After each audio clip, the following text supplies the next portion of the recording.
আমি তো একজন ডিভোর্সি। এই জন্যই তো বিয়েটা করতে চাইতেছি। আপনি চাইলেই যে কোনো কুমারী মেয়েকে বিয়ে করতে পারবেন, আমাকে কেন? হ্যাঁ, আমি চাইলেই একটা কুমারী মেয়েকে বিয়ে করতে পারি, কিন্তু বর্তমানে মেয়েদের যে অবস্থা এটা তো আপনি ভালো করেই জানেন। একটা কুমারী মেয়েকে যদি আমার নতুন সংসারে আনি, ওকে তো আমার পরিবারের সাথে অ্যাডজাস্ট করাইতেই 2 বছর সময় লেগে যাবে।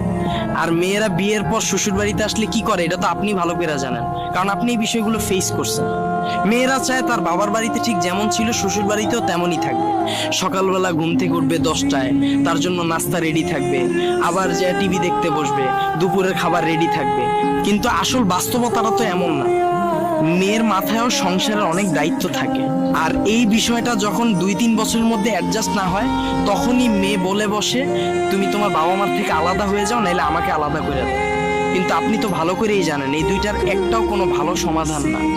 এই একই ভুল আমিও করেছিলাম। এখন আমি বুঝি সংসার